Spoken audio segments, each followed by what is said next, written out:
اب یہاں پر نوٹ کیجئے گا کہ یہاں پر حضور صلی اللہ علیہ وسلم نے ان کو کیا فرمایا. حضور ان سے فرماتے ہیں سراقہ تمہارا کیا حال ہوگا اس وقت جب تم ایران کے بادشاہ کے کنگن اپنے ہاتھوں میں پہنے ہوئے ہوگے. اس کا مطلب سمجھتے ہیں کیا؟ اس بات کا مطلب سمجھتے ہیں آپ؟ اس کا مطلب یہ ہے کہ حضور صلی اللہ علیہ وسلم نے سمپل الفاظ میں حضرت سراقہ سے یہ کہہ دیا تھا کہ with in your life time تم پرشین امپائر کو کیپچر کرو گے, پرشین بادشاہ کے خزانے آئیں گے, وہ تمہارے پاس پہنچیں گے اور تم ان کو لے کے اپنے ہاتھوں میں پہنو گے. رزلٹ پہلے بتا دیا گیا ہے. کس وقت؟ جب ہجرت ہو رہی ہے, ابھی ہجرت شروع بھی نہیں ہوئی ابھی. اس وقت جب ہوپلیس سچویشن ہے, دنیا نے اگر یہ بات اگر کسی اور کے سامنے آپ کہیں it's not possible to believe کہ ایسے کیسے ہو سکتا ہے. اسپرچل انٹیلیجنس جو ہماری مراد تھی وہ یہ تھی. The spiritual intelligence was already given to the Muslim community کہ 20 سال کے اندر اندر آپ پرشین امپائر کیپچر کریں گے. حضرت عمر کے زمانے میں پرشیا کیپچر ہوتا ہے, اس کے خزانے آتے ہیں, مسجد نبی میں ان کو جمع کیا جاتا ہے. جب وہ ڈھیر لگایا جاتا ہے ان خزانوں کا تو حضرت عمر سراقہ کو بلاتے ہیں رضی اللہ تعالیٰ عنہ کو, کنگن نکالتے ہیں, سراقہ کے ہاتھ میں پہناتے ہیں. رسول اللہ نے تم سے وعدہ کیا تھا یہ تمہارے. اور سراقہ چیخ چیخ کے روتے ہیں کہ یہ وعدہ مجھ سے اس وقت کیا گیا تھا. دیکھیے ٹرائی ٹو انڈرسٹینڈ, جب آپ کو یہ نتیجہ بتا دیا جائے میدان جنگ کا کہ اس کے نتیجے میں 20 سال بعد آپ یہاں پہنچیں گے اور اپنے امپائرز کیپچر کر لینی ہے, پھر اس قوم کا موٹیویشن لیول دیکھیے کیا ہوگا, حوصلہ دیکھیے اس کا کیا ہوگا. اس کو تو پتا ہے میں نے شکست ہونی نہیں ہم کو.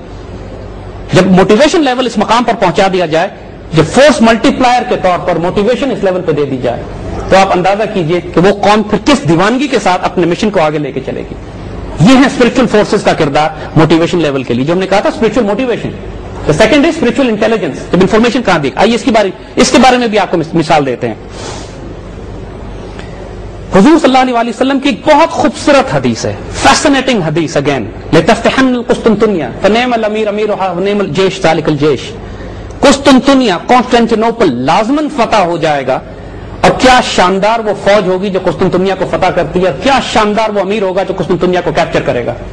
یعنی حضور صلی اللہ علیہ وسلم نے بشارت دے دی کہ مسلمان کانسٹینٹینوپل کیپچر کریں گے, اور اس فوج کو اور اس امیر کو اس بادشاہ کو جنتی ہونے کی بشارت بھی دی جو کیپچر کرے گی جا کے. اب دیکھیے احادیث دو طرح کی ہیں, جو حضور نے خوشخبریاں دی ہیں یا بشارتیں دی ہیں یا اسپرچل انٹیلیجنس دی ہے, وہ دو طرح کی ہیں. ایک کلوز اینڈیڈ ہے. کلوز اینڈیڈ کا مطلب ہے کہ آپ نے وقت کا تعین کر دیا ہے کہ اس وقت کے دوران ہوگا, جس طرح سراقہ والی حدیث جو ہے اس میں آپ نے کہا تھا کہ سراقہ تمہارا کیا حال ہوگا جب تم وہ کنگن پہنو گے. اٹ مینس کہ with in your life time, تو لائف ٹائم کی بات ہو گئی ہے کہ آپ اگلے 20 سال میں 25 سال میں 30 سال میں ڈیورنگ دس پیریڈ آپ نے پرشیا کیپچر کرنا ہے. یعنی ایک ایسے ظاہراً ایک ایسے شخص کی طرف سے کہ جو ہجرت کر کے اپنی جان بچا کے جا رہے ہوں, جب وہ یہ خوشخبری دے رہے ہوں کسی کو کہ تم نے 20 سال بعد پرشیا کیپچر کرنی. اس آج میں کسی کو کہوں کہ تم نے واشنگٹن میں جارج بش کی گھڑی اتار کے لے آنی ہے, سو apparently people will say this is insanity. But what we are talking is something different ہے, کیونکہ یہ ہماری تاریخ کا ایک ایسا حصہ ہے جس کو ہم ڈینائی نہیں کر سکتے.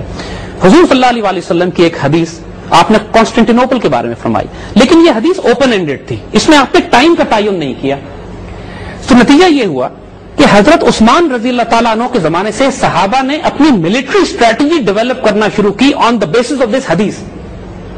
پہلے بحری بیڑے بنائے گئے جنہوں نے کانسٹینٹینوپل پہ حملہ کیا, قریب نہیں پہنچ سکے. حضرت معاویہ کے دور میں دوبارہ حملہ کرنے کے لیے گئے. تمام بڑے بڑے صحابہ اس لشکر میں شامل تھے جو کانسٹینٹینوپل کو کیپچر کرنے کے لیے گیا تھا. اور آپ کو یاد ہے, آپ کو معلوم ہے ایک بات, مدینے میں حضور کی مہمان نوازی کس صحابی نے کی تھی جب حضور کی اونٹنی رک گئی تھی ان کے گھر کے آگے؟ وہ کون سے صحابی تھے؟ حضرت ابو ایوب انصاری رضی اللہ تعالیٰ عنہ. وہ کہاں دفن ہے؟ ان کی قبر کہاں ہے؟ وہ کانسٹینٹینوپل قسطنطنیہ آج کے استنبول میں دفن ہے. Do you know what it means? It means کہ حضرت ابو ایوب انصاری کو اتنا ایمان تھا حضور صلی اللہ علیہ وسلم کی اس انفارمیشن اور اس انٹیلیجنس اور اس خبر کے اوپر کہ قسطنطنیہ فتح ہوگا اور وہ جنتی فوج ہوگی, کہ آپ اس کا حصہ بننا چاہتے تھے. اور تمام مسلمان لشکروں نے جو پلاننگ کی قسطنطنیہ پہ حملہ کرنے کی, he was part of it. Constantinople پہنچے, کیپچر نہیں کر سکے, اس کی دیوار کے باہر انتقال کیا ہے, وہاں دفن ہوئے. آج استنبول میں سب سے خوبصورت زیارت گاہ جو ہے ایوب سلطان ڈسٹرکٹ کہلاتی ہے. حضرت ایوب رضی اللہ تعالیٰ عنہ کو ایوب سلطان ڈسٹرکٹ کہتے ہیں. وہاں پہ جائیے, اس کو وزٹ کیجیے, and that is the place جہاں پہ ترک بادشاہ تک دفن ہے. حضرت ابو ایوب انصاری کے قدموں میں اپنی جگہ بناتے ہیں وہ. اور صرف حضرت ابو ایوب انصاری وہاں کیسے پہنچے جو مدینے کے میزبان تھے حضور صلی اللہ علیہ وسلم کے, اس حدیث کو پورا کرنے کے لیے کہ جو اس میں آپ نے فرما دیا تھا کہ یہ قسطنطنیہ مسلمانوں کا ہے اور جو فوج کیپچر کرے گی یہ جنتی ہوگی. حضرت میں آپ کی خلل اندازی کر رہا ہوں. ناظرین, اس وقت ہم ایک چھوٹا سا وقفہ لے رہے ہیں, اس کے فوراً پروگرام میں دوبارہ خوش آمدید ناظرین. جی زید، آپ کی بات تو اس وقت مکمل نہیں ہو پائی تھی، جاری رکھیے اپنی. دیکھیے ہم یہ کر رہے تھے کہ حضرت ابو ایوب انصاری قسطنطنیہ صرف اس لیے پہنچے تھے اور اس مسلمانوں نے وہ ملٹری ایکسپیڈیشنز ڈیزائن اس لیے کی تھی کہ ان کو یقین تھا اس بات کا کہ حضور صلی اللہ علیہ وسلم نے جو بات فرما دی ہے کہ قسطنطنیہ مسلمان کیپچر کریں گے تو مسلمان کریں گے، لیکن یہ اوپن اینڈڈ حدیث تھی، اس میں وقت نہیں دیا گیا تھا. 900 سال تک مسلمان امپائرز ایکسپیڈیشنز بھیجتی رہیں قسطنطنیہ کی طرف اس حدیث کو پورا کرنے کے لیے، صرف اس لیے کہ شاید وہ جنتی ہونے کی اس بشارت میں شامل ہو جائیں. حضرت عمر بن عبدالعزیز، حتیٰ کہ خلیفہ Haroon Rashid, they all sent expeditions قسطنطنیہ کی طرف. بنیاد یہ حدیث شریف تھی، لیکن یہ خوش نصیبی اور یہ خوش قسمتی ساتویں عثمانی سلطان محمد فاتح کے لیے تھی. آئیے اب اس کا واقعہ بھی آپ کو تھوڑا سا سناتے ہیں کہ یہاں اسپرچل فورسز نے اس کی کیسے مدد کی. سلطان فاتح قسطنطنیہ کی سیج پہ تھے اگین، جس طرح کیونکہ تواتر سے کئی صدیوں سے مسلمان کوشش کر رہے تھے کانسٹنٹینوپل کو کیپچر کرنے کی، اور سلطان محمد فاتح نے خواب میں ان کو یہ بشارت دے دی گئی، dream, he saw the Prophet صلی اللہ علیہ وسلم اور he saw some spiritual forces who guided him کہ this Constantinople is yours. ان کو یقین کرا دیا گیا کہ قسطنطنیہ آپ کا ہے. اب اس شخص کی دیوانگی کا حال دیکھیں، یعنی لٹرلی ہم دیوانگی اس لیے کہیں گے کہ he threw caution to winds. جو ملٹری اسٹریٹجی کی تمام ڈاکٹرن ہوتی ہیں اس کو انہوں نے الٹ کے رکھ دیا. کانسٹنٹینوپل کو اپروچ کرنے کے لیے سمندر کے راستے زنجیریں لگی ہوئی تھی. There were no passage کہ بیٹل شپس کو، نیول بیٹل شپس کو آپ لے جا کے قسطنطنیہ کے قریب لے جا سکتے.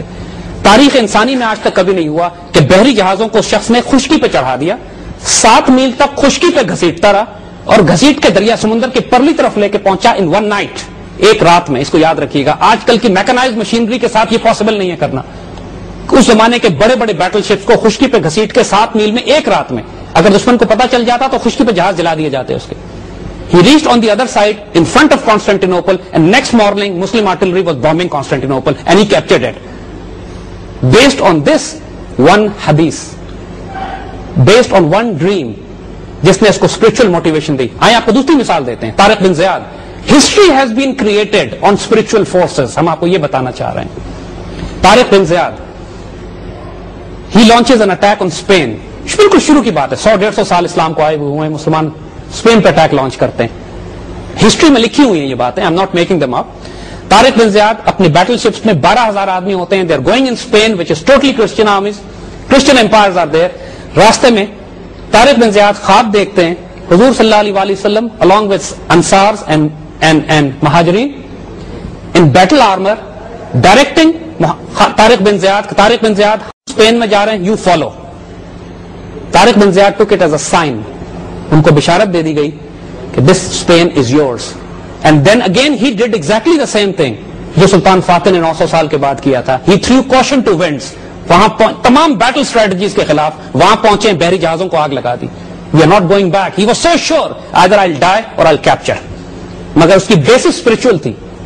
اگین وہ جو موٹیویشن لیول تھا اس کا کہ now I have been told in my vision that you are going to capture. جو بنیاد تھی وہ روحانی تھی. مسلمانوں نے تاریخیں مرتب کی ہیں, ہسٹری تبدیل ہو گئی ہے دنیا کی on the basis of spiritual intelligence, spiritual force multipliers, spiritual motivation, روحانی قوتوں کی بنیاد پر. آئیے ہم اور مثالیں دیتے ہیں. حضرت خالد بن ولید رضی اللہ تعالیٰ عنہ کو حضور صلی اللہ علیہ وسلم نے سیف اللہ کا خطاب دیا تھا, اللہ کی تلوار. اور خالد بن ولید رضی اللہ تعالیٰ عنہ نے اپنی ٹوپی میں حضور صلی اللہ علیہ وسلم کے کچھ بال مبارک سی لیے تھے. And he would always wear that cap. ایک مرتبہ ایک جنگ میں وہ ٹوپی گر گئی ان سے, اور وہاں پہ مسلمان پیچھے ہٹ گئے اور وہاں پہ رومنز آ گئے. حضرت خالد بن ولید design a counter attack, troops جمع کیے, کاؤنٹر اٹیک کیا, ان کو پیچھے ہٹایا, وہ ٹوپی ریکور کی اور پھر اپنے سر پہ لگائی. بعد میں لوگوں نے اعتراض کیا کہ آپ نے کچھ مسلمان شہید کروا دیے اس ٹوپی کے لیے. کہنے کہ وہ ٹوپی نہیں تھی, that is my source of strength, جس کی وجہ سے میں کفار سے لڑتا ہوں. That the spiritual forces I get from رسول اللہ صلی اللہ علیہ وسلم کے بال مبارک میری ٹوپی میں ہے. تو اس قدر مسلمانوں کو یقین ہونے لگا تھا حضرت خالد بن ولید کی طاقت اور قوت کا کہ کوئی بیٹل, کوئی جنگ وہ نہیں ہارتے تھے اس سیف اللہ کی وجہ سے کہ جو ان کو دے دیا گیا تھا. He wanted to die as a شہید. 1000 زخم ان کے جسم پہ لگے, but he died on his bed because سیف اللہ میدان جنگ میں نہیں ٹوٹی. اسپرچل فورسز, حضرت عمر رضی اللہ تعالیٰ عنہ نے ان کو معزول کر دیا کمانڈر ان چیف ہونے سے, صرف اس لیے کہ مسلمانوں کو یہ شک ہونے لگا تھا کہ فتح خالد کی وجہ سے ہوتی ہے.